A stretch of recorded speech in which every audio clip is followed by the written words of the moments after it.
प्रेम के ज्ञान अमृत का पावन पान कराइए।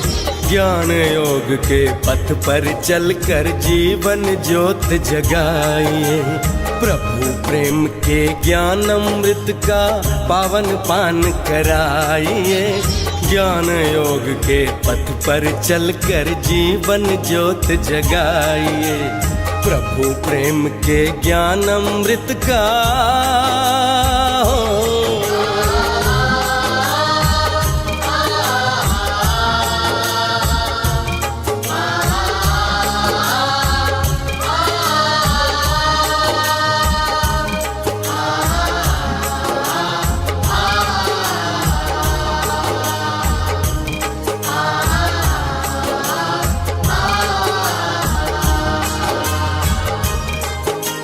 विनम्रता की आरती हो पवित्रता की धूप।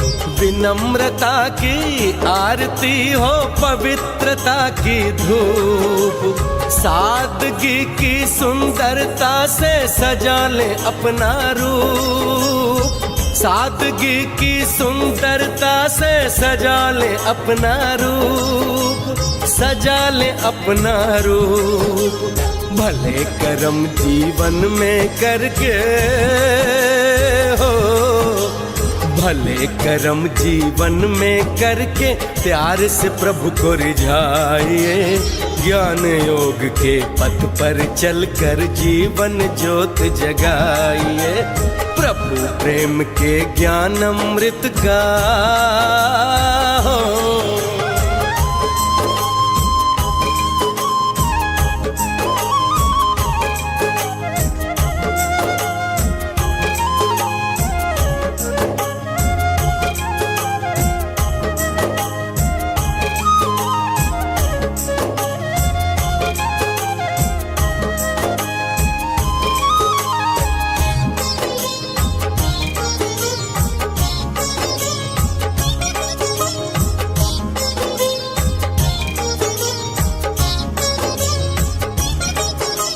संगम युग में सेवा करके गायन योग्य बनेंगे। संगम युग में सेवा करके गायन योग्य बनेंगे। पुरुषार्थ कर पुरुषोत्तम बनकर पूजन योग्य बनेंगे। पुरुषार्थ कर पुरुषोत्तम बनकर पूजन योग्य बनेंगे। पूजन योग्य बनेंगे। दिव्य गुणों को धारण कर हो, दिव्य गुणों को धारण करके मन उपवन महकाइए। ज्ञान योग के पथ पर चलकर जीवन ज्योत जगाइए। प्रभु प्रेम के ज्ञान अमृत का हो।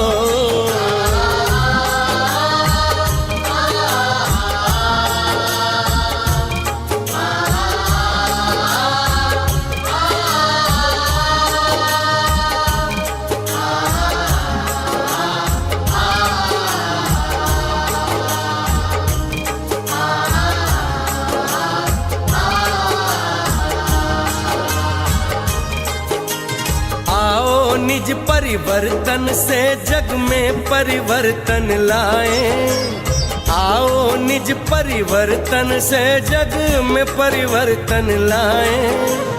नवयुग जिसमें सब जग देखे वो दर्पण बन जाएं। नवयुग जिसमें सब जग देखे वो दर्पण बन जाएं। ईश्वरीय ज्ञान को धारण करने की शक्ति प्रदान करती है ईश्वरीय याद। वो याद, वो शक्ति जो मनुष्य आत्मा को मृत्यु से अमरत्व की ओर ले जाती है। कांटों की दुनिया से फूलों की दुनिया में ले जाती है। पतित से पावन बनाती है। बाबा की मुरली जब हम धारण करते हैं तो जैसे दुनिया में दिखाते हैं कि जो मुरली को धारण करते हैं तो उस मुरली से मधुर तान निकलती है, जिससे आत्माएं अपनी सुध बुध भुला देती हैं। तो ये मुरली भी जो धारण करते हैं और जो धारण करके सुनाते हैं, उन सब की सुध बुध भुला देती है, खुदाई जादू बिखरा देती है। तो ऐसी मधुर मुरली को सुनने के लिए हम सभी बाबा के सच्चे गोप गोपिकाएं बैठे हैं। तो सुनते हैं आज बाबा की मधुर मुरली। आज है 19 अक्टूबर 2023। बाबा के मधुर महावाक्य हैं, मीठे बच्चे, पढ़ाई कभी भी मिस नहीं करना। पढ़ाई का शौक तब रहेगा जब पढ़ाने वाले बाप में अटूट निश्चय होगा। निश्चय बुद्धि बच्चे ही सर्विस कर सकेंगे। सेवा का आधार, ज्ञान को धारण करने का आधार निश्चय है। कौन पढ़ा रहा है? प्रश्न है, बाप दादा को बच्चों की कौन सी बात सुनकर बहुत खुशी होती है? बाबा को खुश करना है ना। भक्ति मार्ग में तो भगवान को खुश करने के लिए क्या क्या करते थे, लेकिन ज्ञान मार्ग में कौन सी बात बाबा को खुश करती है? उत्तर है, जब बच्चे सर्विस समाचार का पत्र लिखते हैं, बाबा आज हमने फलाने को समझाया, उसको 2 बाप का परिचय दिया, ऐसे ऐसे सेवा की, तो बाबा उन पत्रों को पढ़कर बहुत खुश होते हैं। तो सभी पूछेंगे अभी कैसे पत्र लिखे?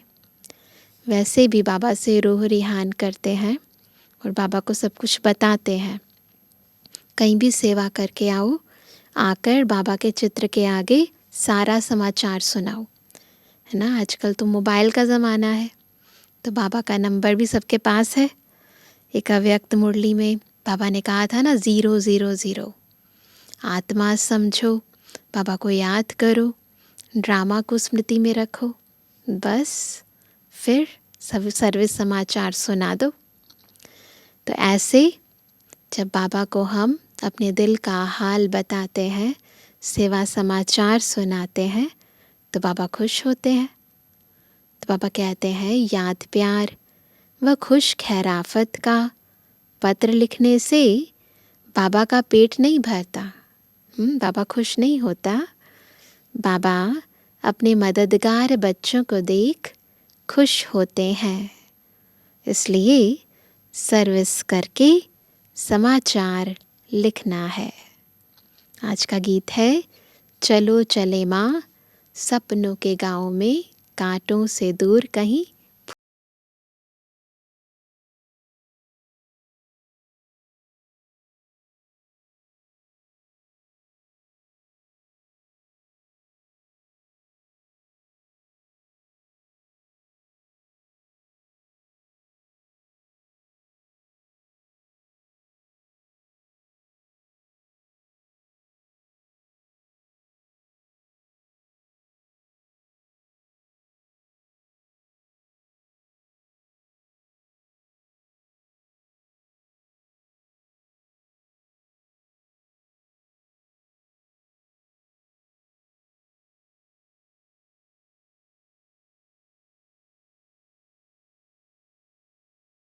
सबकी बुद्धि में है कि कलयुग को छोड़ना है, सतयुग में जाना है। सतयुगी दुनिया को दैवी फूल ही कहेंगे। कलयुग में मनुष्य हैं कांटे मिसल, जो दुख देते हैं ना, एक दो को तंग करते, दुख देते रहते हैं। तुम बच्चे अब खुश होते हो। क्यों खुश होते हैं? कि चलो अब हम अपने उस दैवी फूलों के सुख धाम में चलें। चलने का भी राज समझना है। चलेंगे तब कैसे चल पाएंगे? जब अच्छी रीति पढ़ेंगे। पहली कंडीशन चलने की, अच्छी रीति पढ़ना। पहले तो निश्चय चाहिए। अब अच्छी रीति कब पढ़ पाएंगे? जब निश्चय होगा क्या पढ़ाने वाला कौन है। यह बातें कोई वेद शास्त्र आदि में लिखी हुई नहीं है। भल गीता में राजयोग लिखा हुआ है।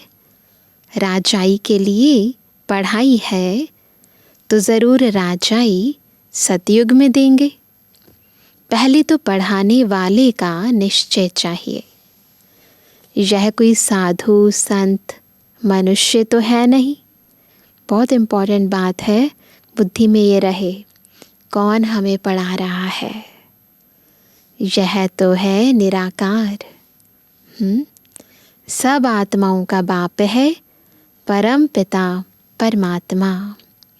किसने ये ज्ञान सुनाया है? स्वयं ज्ञान सागर नॉलेजफुल ने हम आत्माओं के लिए ये विशेष पाठशाला खोली है। जिन्हों को कल्प पहले मौफिक निश्चय होना होगा उन्हों को ही होगा। तुम देखते हो फूलों की दुनिया, स्वर्ग में चलने के लिए हर एक का अपना अपना पुरुषार्थ है। सबका नंबरवार है। पहले जब निश्चय हो तो झट पढ़ाई में लग पड़े। शास्त्रों में श्री कृष्ण भगवानुवाच लिख दिया है। वहाँ क्या लिखते हैं? कृष्ण भगवानुवाच। साथ साथ लिखा भी है रुद्र ज्ञान यज्ञ। अब यह तो ज्ञान की बातें हो गई। मनुष्यों ने फिर श्री कृष्ण को काठ की मुरली दे दी है। दुनिया में यही दिखाते हैं। गायन भी है ना, तेरी मुरली में जादू है खुदाई। कौन सा जादू है? खुदाई जादू। अब काठ की मुरली में तो खुदाई जादू हो ना सके। वह तो मुख से मुरली बजा सकते हैं। श्री कृष्ण का बचपन ही दिखाते हैं। आपस में खेलते कूदते रहते हैं। यह बातें बड़ी समझने लायक हैं। वास्तव में किसने ये मुरली सुनाई है, कौन सा खुदाई जादू है, ये बातें सब नहीं समझ सकते। यह तो बच्चे समझ गए हैं कि यह बरोबर राजयोग है, अर्थात राजाई प्राप्त करने की पढ़ाई कराने वाले के साथ योग। किसके साथ योग? जो राजाई प्राप्त करा रहा है। राजाई प्राप्त करने की पढ़ाई कराने वाले के साथ योग। वह सम्मुख आकर पढ़ाते हैं। इसमें काठ की मुरली की कोई बात नहीं। यह बातें ही निराली हैं। यह किसको भी पता नहीं है कि निराकार भगवान स्वयं आकर पढ़ाते हैं। श्री कृष्ण के लिए भी कहते हैं क्या? उनकी मुरली में खुदाई जादू है। तो खुदा और हो गया ना। जब उनकी मुरली में खुदाई जादू है, या तो कहते उन्हीं का जादू है, नहीं तो खुदा और है। श्री कृष्ण को खुदा नहीं कहेंगे। खुदा तो खुदाई है। उनको ही जादूगर कहते हैं। बाबा का नाम जादूगर भी है। जादूगर स्वयं आकर जादूगरी दिखलाते हैं, साक्षात्कार कराते हैं ना। स्टार्टिंग में यज्ञ में क्या किया बाबा ने? इतने साक्षात्कार कराए। तो पहला जादू तो ये किया कि सबको साक्षात्कार कराए। फिर भी ऊंच पद प्राप्त कराने लिए पढ़ाई है। जादू तो दिखाया, परंतु जादू से कमाई नहीं होती है, प्रारब्ध नहीं बनते हैं। उसके लिए क्या करना है? पढ़ाई पढ़नी है। मीरा ने भी वैकुंठ देखा और डांस की, उनको भी साक्षात्कार हुआ तो वो डांस करने लगी, परंतु वह राजयोग नहीं सीखी। राजयोग की बात कोई भी शास्त्र में नहीं है। मीरा को पढ़ाने वाला तो कोई नहीं था। उस समय तो यज्ञ स्टार्ट नहीं हुआ था। मीरा का नाम भी भक्तमाला में है, ज्ञानमाला में नहीं है। यह है ज्ञानमाला। अभी क्या बन रही है? ज्ञानमाला। रात दिन का फर्क है भक्तमाला और ज्ञानमाला में। तुम समझ गए हो? हम जितना ज्ञान उठाएंगे उतना ऊंच बनेंगे। ऊंच जाने का आधार क्या है? ज्ञान को उठाना, ज्ञान को धारण करके फिर अन्य आत्माओं को भी ज्ञान सुनाना। बरोबर भक्तमाला भी है, उनमें भी नंबरवार है। उन्हों के नाम तो मशहूर है। यह ज्ञान कोई में भी नहीं है, तो समझाना चाहिए। यह ज्ञान देने वाला कौन है? वह अथॉरिटी बाप है। ये ज्ञान कौन देता है? सुप्रीम अथॉरिटी शिव बाबा, जिसके लिए कहा जाता है ब्रह्मा मुख कमल से ब्राह्मण रच। उन्हों को सभी वेदों शास्त्रों का सार सुनाते हैं। शिव बाबा को तो शास्त्र दे ना सके, क्योंकि वह तो है निराकार। तो ब्रह्मा द्वारा समझाते हैं। यह युक्ति रची है। ब्रह्मा द्वारा ब्रह्मा में प्रवेश होकर सुनाना ये युक्ति है। परंतु ये सब बातें समझाने वाला वह एक है, दिखलाते भी है। ब्रह्मा द्वारा सार बताते हैं। क्या दिखाते हैं? कि ब्रह्मा द्वारा सार बतलाते हैं, तो ज़रूर समझाने वाला कोई दूसरा है ना। अभी तुम प्रैक्टिकल में देखते हो, शिव बाबा जो ज्ञान सागर है, हमारा बाबा भी है, वह सम्मुख बैठे हैं। साकार मुरली है तो मधुबन में सभी बाबा के सम्मुख बैठे हैं। भारत में ही आते हैं और ज़रूर कोई के शरीर में आते हैं। यह ब्रह्मा का शरीर है।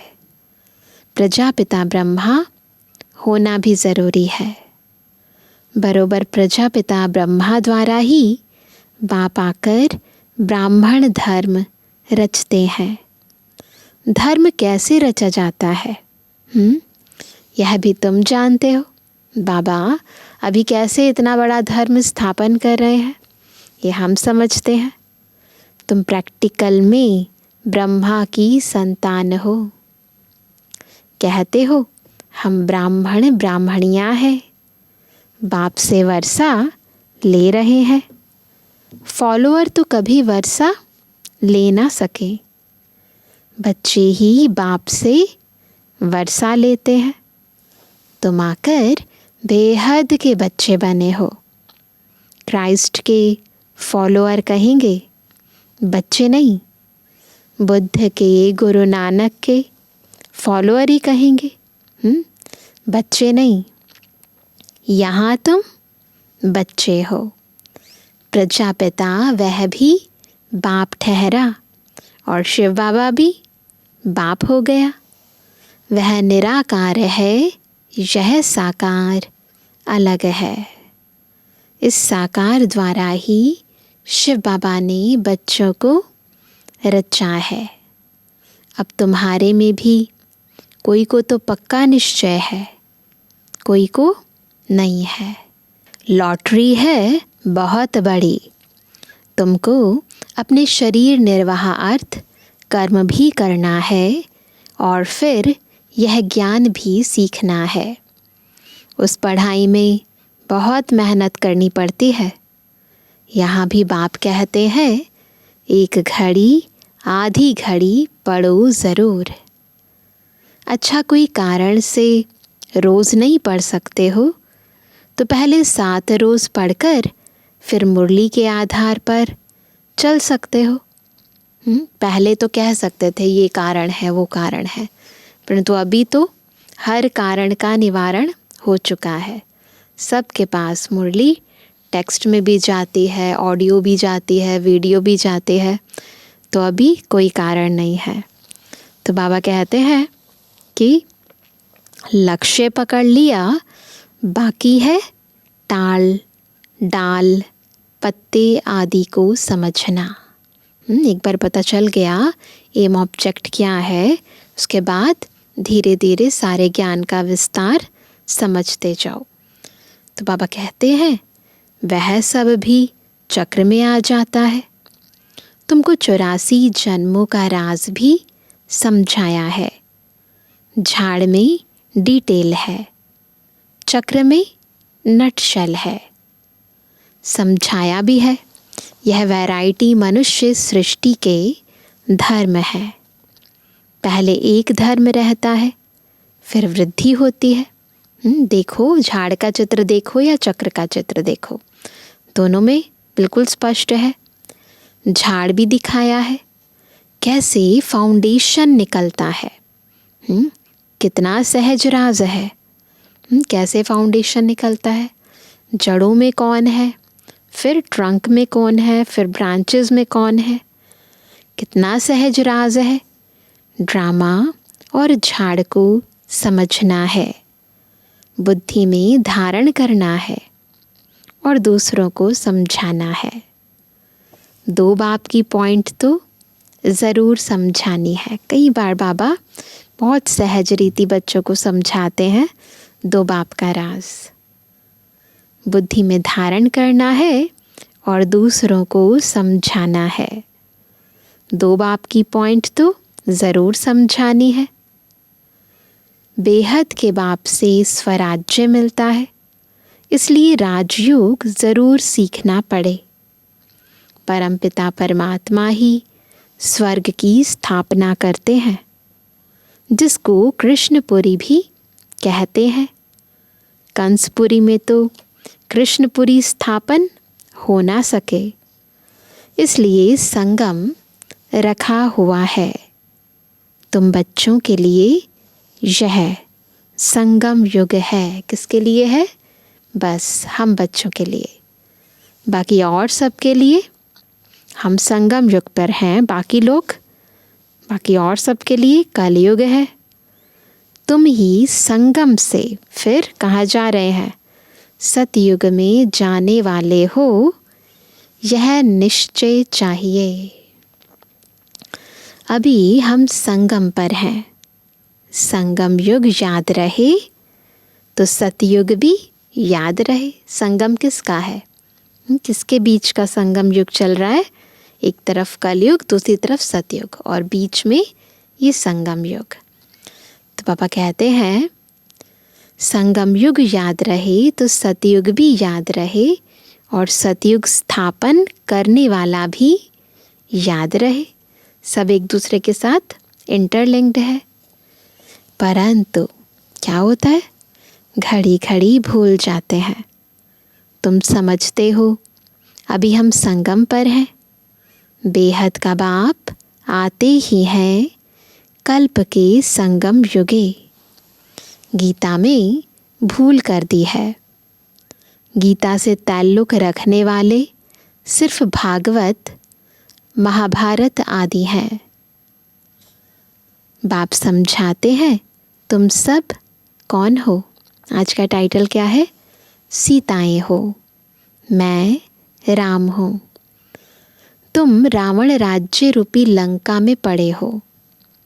वह लंका नहीं, ऐसे नहीं, वहाँ कोई रावण राज्य था। सतयुग में लंका आदि होती नहीं। उस तरफ बौद्ध धर्म है। वेस्टर्न कंट्रीज़ में बौद्ध धर्म है। अभी बौद्ध धर्म बहुत फैला हुआ है। अब यह तो बच्चों को समझाया गया है। भारत पहले बहुत पवित्र था, सुख शांति थी। एक ही देवी देवता धर्म था। पहले पहले तो यह निश्चय पक्का रहना चाहिए कि यह हमारा बेहद का बाप है, उनसे वर्षा लेना है। पुरुषार्थ में कभी चूकना नहीं है। निश्चय बगैर पुरुषार्थ भी कैसे करेंगे? बाप पढ़ाते हैं, उनसे स्वर्ग का सच्चा सुख का वर्षा मिल रहा है, यह तो सर्टन है। स्कूल में बगैर निश्चय अथवा एम ऑब्जेक्ट थोड़ी बैठेंगे। है कोई बच्चा तो स्कूल में जाए और उसको यही ना पता हो कि मुझे क्या बनना है, और टीचर पर पढ़ाई पर निश्चय ना हो? वहाँ तो सब्जेक्ट बहुत होती है, मार्जिन होती है। यहाँ तो एक ही सब्जेक्ट है। वहाँ तो मार्जिन होती है। चलो एक आधे सब्जेक्ट में थोड़े कम मार्क्स भी होंगे ना, तो बाकी में ज़्यादा आएंगे तो कंपनसेट हो जाएंगे। यहाँ एक ही सब्जेक्ट है। एक ही सब्जेक्ट से कितनी बड़ी राजधानी स्थापन हो जाती है। जो नहीं पढ़ते हैं तो पढ़े हुए के आगे क्या करेंगे? भरी ढोएंगे। प्रजा में भी जो अच्छी प्रजा होंगे उनके आगे कम दर्जे वाली प्रजा भरी ढोएगी। प्रजा भी नंबरवार तो है ना। कोई गरीब, कोई साहूकार, एक ना मिले दूसरे से। आधार क्या है इस नंबरवार का? पढ़ाई। कैसा ये ड्रामा है।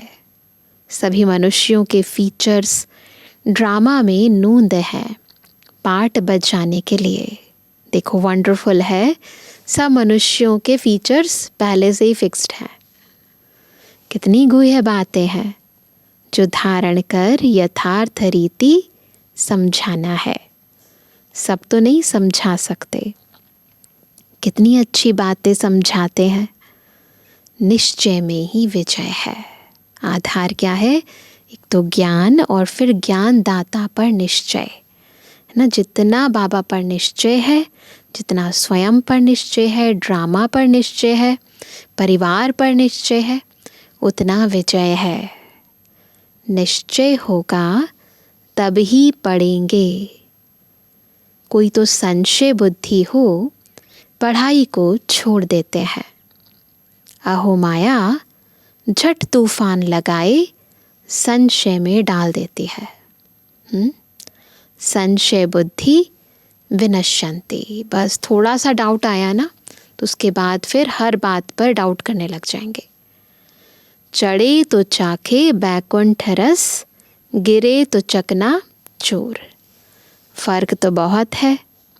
गिरे तो एकदम क्या बन जाते हैं? चंडाल। चढ़े तो एकदम बादशाह। सारा पढ़ाई पर मदार है। आगे कभी सुना कि निराकार शिक्षक कैसे होता है? कभी सुना कि निराकार शिक्षक कैसा होता है? अभी शिव बाबा द्वारा तुम सुनते हो। तुमको निश्चय हुआ है मैं तुम्हारा बाप हूँ, पतित पावन भी हूँ, नॉलेजफुल भी कहते हो। नॉलेज से क्या बनेंगे? चक्रवर्ती राजा बनना है। यह निश्चय होना चाहिए ना। नॉलेज से हम क्या बनेंगे? चक्रवर्ती राजा। निश्चय में ही माया विघ्न डालती है।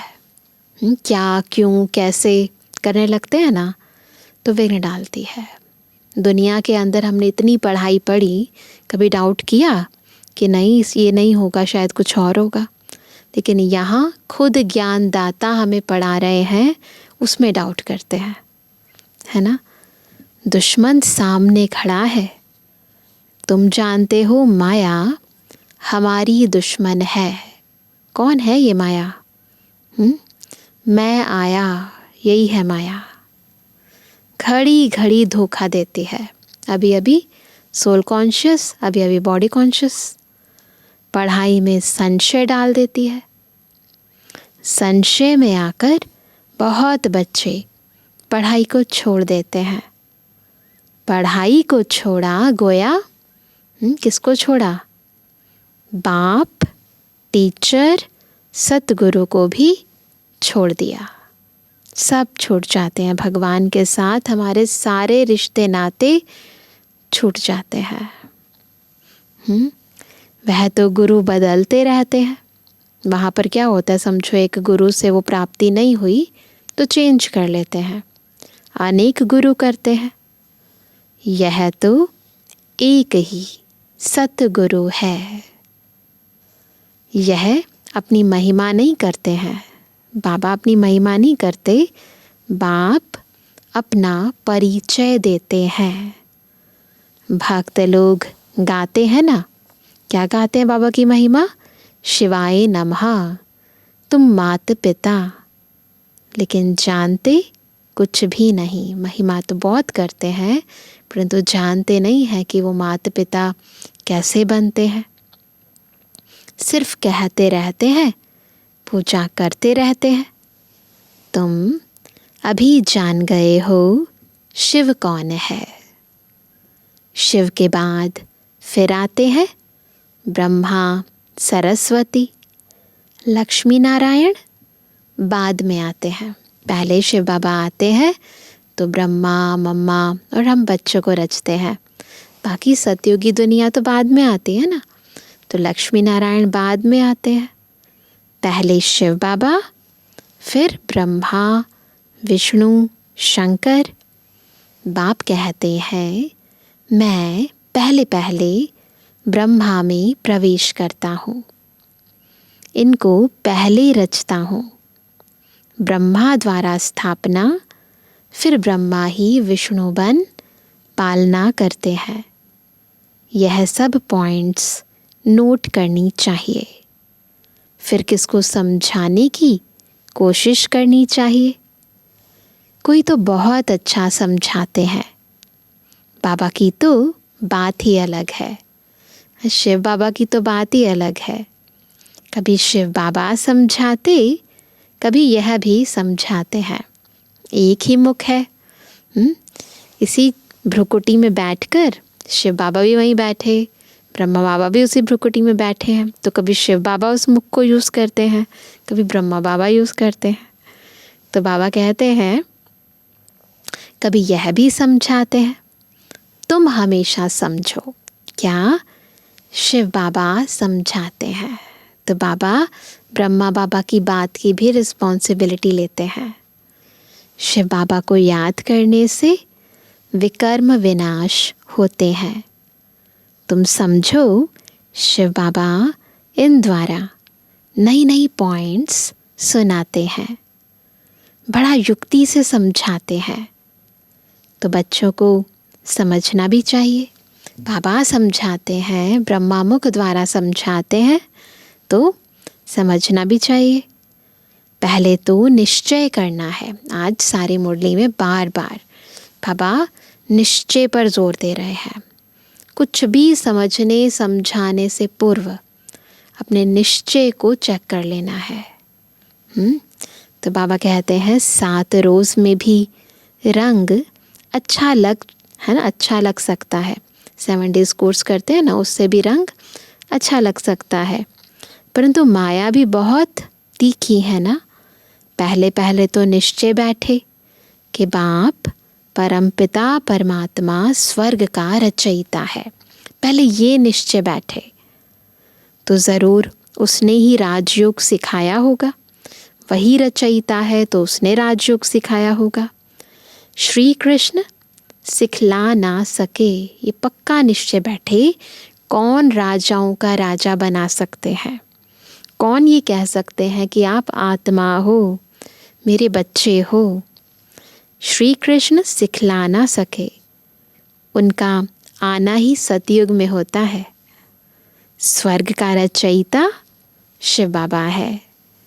अगर कोई कहे श्री कृष्ण के तन में आया, अगर कोई ऐसे कहे, परंतु श्री कृष्ण तो उस रूप में आ ना सके जो रूप श्री कृष्ण का आदि में था, सतयुग आदि के पहले प्रिंस श्री कृष्ण का जो रंग था, रूप था, वो दोबारा फिर किसी युग में रिपीट नहीं हो सकता।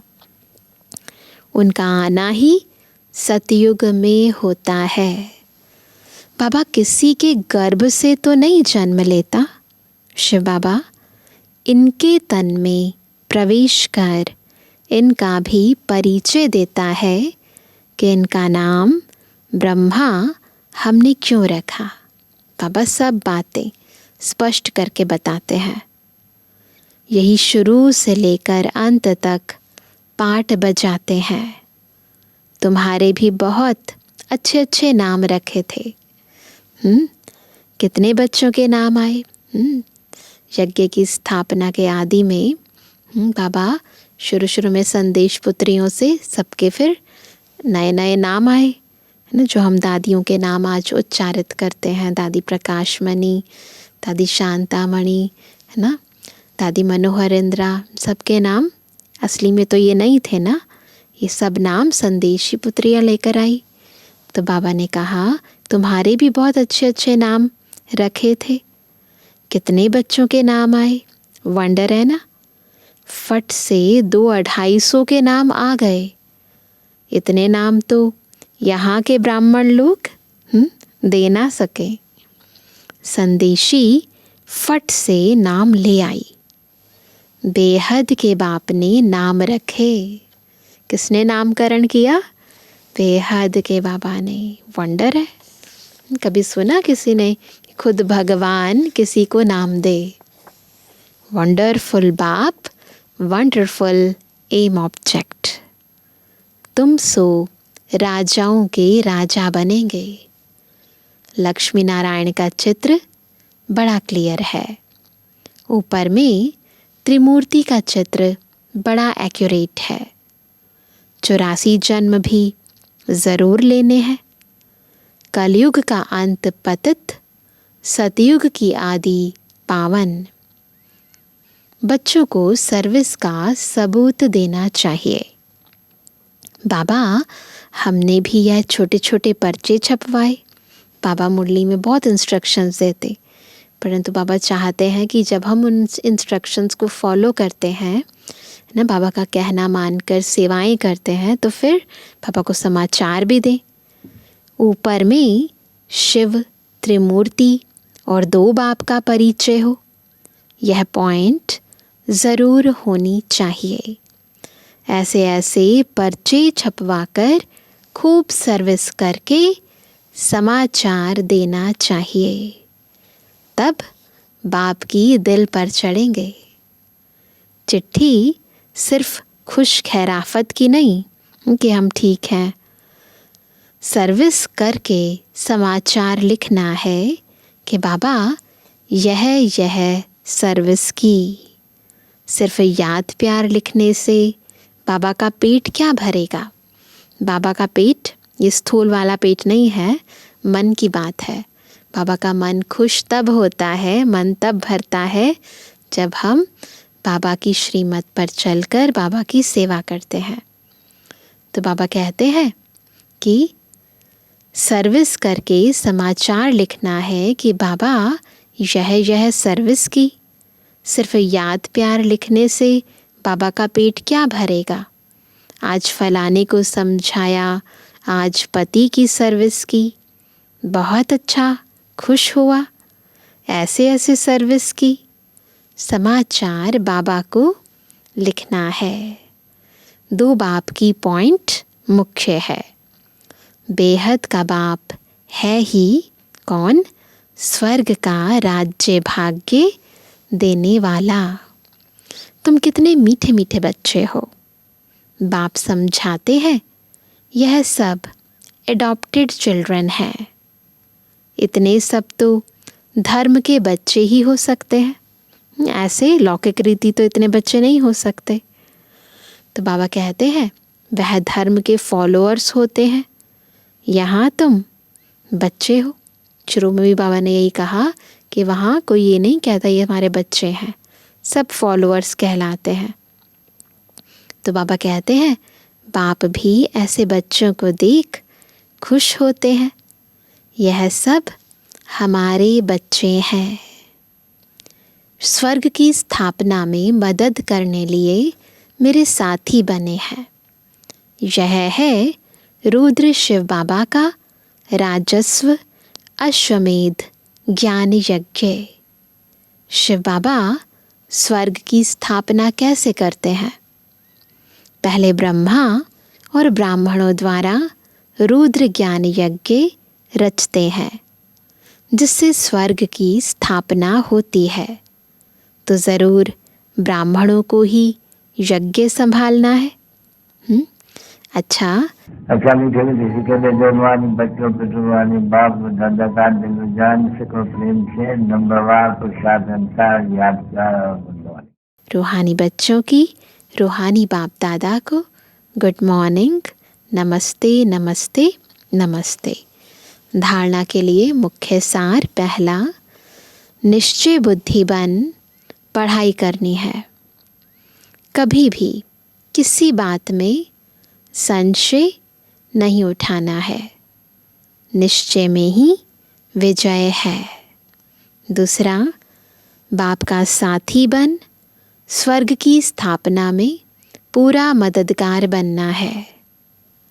यज्ञ की संभाल करने वाला पक्का ब्राह्मण बनना है। वरदान है, ज्ञान स्वरूप बन कर्म फिलॉसफी को पहचान कर चलने वाले कर्म बंधन मुक्त भव। कैसे बनेंगे कर्म बंधन मुक्त? जब ज्ञान स्वरूप बनकर कर्म फिलॉसफी को पहचान कर चलेंगे। कर्म किसे कहते हैं, विकर्म कैसे बनता है, और अकर्म क्या होता है, इन सबको जब यथार्थ रीति समझेंगे, फिर बाबा की श्रीमत प्रमाण कर्म करेंगे, तब कर्म बंधनों से मुक्त होंगे। कई बच्चे जोश में आकर सब कुछ छोड़ किनारा कर तन से अलग हो जाते, लेकिन मन का हिसाब किताब होने के कारण खींचता रहता है। तन से तो समझो समर्पित हो गए या सेंटर पर आ गए, लेकिन माइंड वहीं खींच रहा है, बुद्धि जाती रहती है। यह भी एक बड़ा विघ्न बन जाता है। इसलिए कोई से किनारा भी करना है तो पहले निमित्त आत्माओं से वेरीफाई कराओ, क्योंकि यह कर्मों की फिलॉसफी है। ज़बरदस्ती तोड़ने से मन बार बार जाता रहता है। तो ज्ञान स्वरूप होकर कर्म फिलॉसफी को पहचानो और वेरीफाई कराओ, तो सहज कर्म बंधन से मुक्त हो जाएंगे। तो सबसे पहले ज्ञान स्वरूप बनना है। बंधनों को फिजिकली तोड़ने से पहले अपने माइंड को चेक करना है, वेरीफाई करना भी है और कराना भी है। स्लोगन है, अपने स्वमान की सीट पर सेट रहो तो माया आपके आगे सरेंडर हो जाएगी। सब चाहते हैं माया को सरेंडर करना, परंतु उसके लिए बहुत ज़रूरी है स्वमान की सीट पर सेट रहना। रोज़ ना, अगर रोज़ एक लेने में कठिनाई हो तो दो स्वमान ले सकते हैं, एक आधा दिन और दूसरा बाकी आधा दिन। ना, कोई भी एक स्वमान लो और बार बार उस स्वमान को मनन करते रहो, मंथन करते रहो, उस स्थिति में स्थित रहो। ना, समझो लेते हैं मैं मास्टर सर्वशक्तिमान हूँ, तो इसके यथार्थ अर्थ को समझो, फिर उस स्थिति में बार बार स्थित होने का अभ्यास करो। फिर स्थिति में स्थित होकर जब कोई भी कर्म करेंगे वो एक्यूरेट होगा और माया आपके आगे सरेंडर हो जाएगी, कोई प्रॉब्लम नहीं आएगी। तो आज सारा दिन हम यही अभ्यास करेंगे कि बार बार अपने आप को कोई ना कोई हर रोज़ 1 या 2 स्वमान में स्थित करना, उनको स्मृति में लाना और उनका स्वरूप बनना। ठीक है ना? ओम शांति।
चंदन से महकी जीवन फुलवारी है। ज्ञान के चंदन से महकी जीवन फुलवारी है। आपकी शिक्षाएं बाबा हमको लगती प्यारी है, लगती प्यारी है। ज्ञान के चंदन से महकी जीवन फुलवारी है। ज्ञान के चंदन से महकी जीवन फुलवारी है।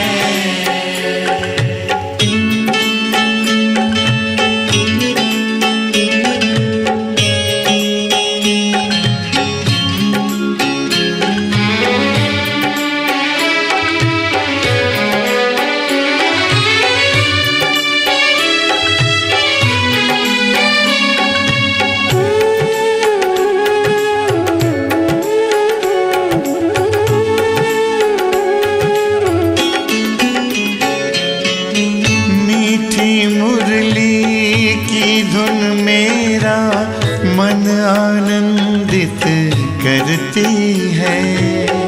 पावनता की खुशबू मन को सुख शांति से भरती है।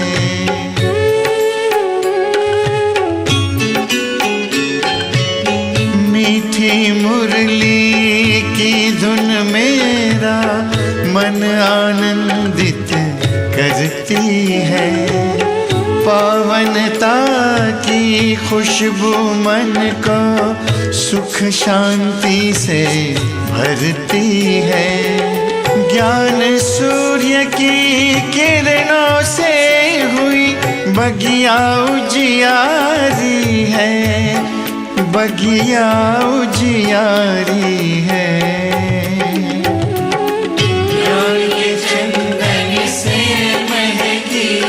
जीवन फुलवारी है। ज्ञान के चंदन से महकी जीवन फुलवारी है।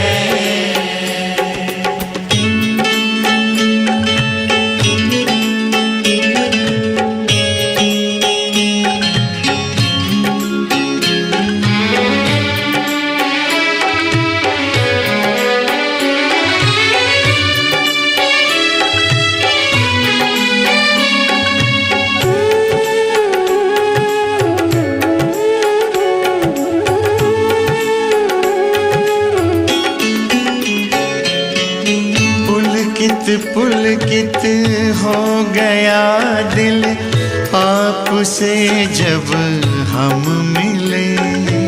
शीतल शीतल नयन हो गए, शांति के तब फूल खिले।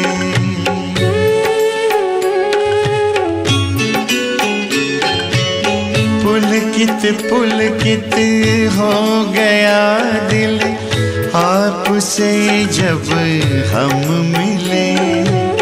शीतल शीतल नयन हो गए, शांति के तब फूल खिले।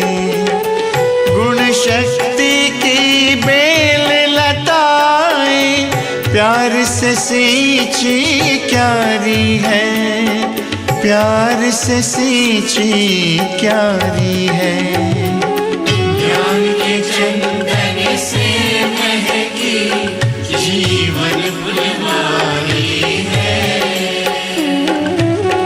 ज्ञान के चंदन से महकी जीवन फुलवारी है।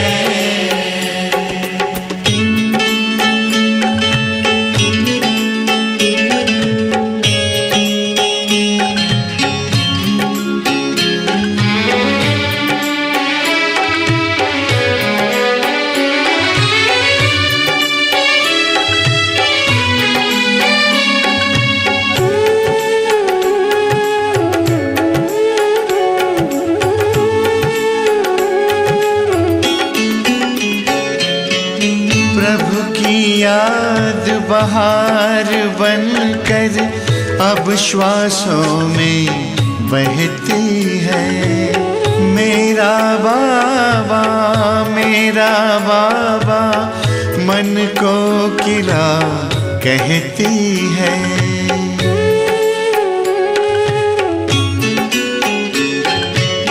प्रभु की याद बहार बनकर अब श्वासों में बहती है। मेरा बाबा मन को किला कहती है। बाबा माली बना हमारा, जिंदगी हुई न्यारी है, जिंदगी हुई न्यारी है। ज्ञान के चंदन से महकी जीवन फुलवारी है। ज्ञान के चंदन से महकी जीवन फुलवारी है। आपकी शिक्षाएं बाबा हमको लगती प्यारी है, लगती प्यारी